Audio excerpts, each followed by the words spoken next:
দক্ষিণ এশিয়ার সবচেয়ে শক্তিশালী দেশ ভারত কেঁপে উঠেছে ভয়াবহ বিস্ফোরণে। দেশটির রাজধানী দিল্লির ঐতিহাসিক এক স্থাপনা লালকেল্লার সামনে 10 নভেম্বর সন্ধ্যায় বিস্ফোরিত হয় একটি প্রাইভেট গাড়ি। আত্মঘাতী ওই হামলায় নিহত হয়েছে প্রায় 7 জন ও আহত 20 জনেরও বেশি। দিল্লির মতো ব্যস্ততম শহরে ভয়াবহ এই বিস্ফোরণের পেছনে এখন নাম উঠে এসেছে একজন চিকিৎসকের, যিনি কয়েকদিন আগেও চিকিৎসক হিসেবে পেশাগত দায়িত্ব পালন করতেন আল ফালাহ মেডিকেল কলেজে। কিন্তু বর্তমানে তিনি ভারতের সবচেয়ে আলোচিত আত্মঘাতী বোমারু। দিল্লিতে বিস্ফোরণের পর নড়েচড়ে বসেছে ভারতের প্রশাসন। দেশজুড়ে জারি করা হয়েছে রেড অ্যালার্ট, শুরু হয়েছে তদন্ত। দেশটির স্থানীয় গণমাধ্যম এনডিটিভির একটি প্রতিবেদনে বিস্ফোরণে জড়িত ব্যক্তি ও গাড়ি নিয়ে তুলে ধরা হয়েছে চাঞ্চল্যকর তথ্য। লালকেল্লার সামনে বিস্ফোরিত গাড়িটি ছিল হিউন্ডাইয়ের i20 মডেলের, যেটি চালাচ্ছিলেন ডক্টর উমর। আর একাধিক সিসিটিভি ফুটেজে দেখা যায় 10 নভেম্বর 3:19 মিনিটে ওই গাড়িটি দিল্লিতে প্রবেশ করে বাদরপুর বর্ডার দিয়ে। পরবর্তীতে গাড়িটি খুবই শান্তভাবে পৌঁছায় লালকেল্লার পার্কিং লটে।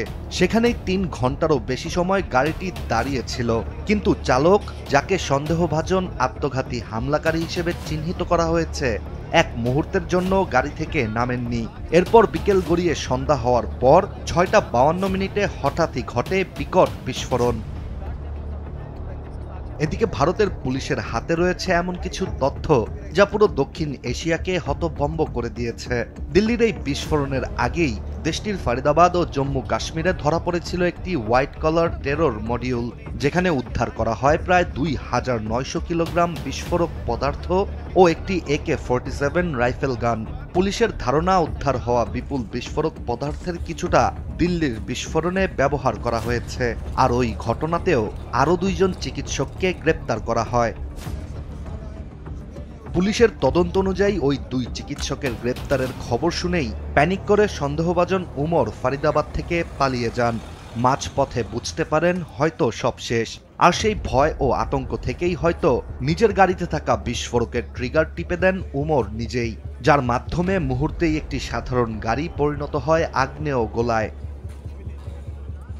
ঘটনার পর দিল্লি পুলিশের কমিশনার সতীশ গোলচা জানিয়েছেন, একটি ধীর গতির গাড়ি লাল বাতিতে থেমেছিল। ঠিক তখনই ভয়াবহ বিস্ফোরণ ঘটে। মুহূর্তে দাউ দাউ করে জ্বলে ওঠে আশেপাশের গাড়িগুলো। এই বিস্ফোরণ শুধু দিল্লি নয়, নাড়িয়ে দিয়েছে গোটা ভারতকে। উচ্চ সতর্কতা জারি হয়েছে মুম্বাই, কলকাতা, বেঙ্গালুরু, জয়পুর, পাঞ্জাব, হায়দ্রাবাদ, উত্তরপ্রদেশ, এমনকি বিহারেও। কারণ এই হামলা শুধু একটি দুর্ঘটনা নয়, বরং ভারতের মতে বড় কোনো সন্ত্রাসী হামলার প্রাথমিক পরিকল্পনা।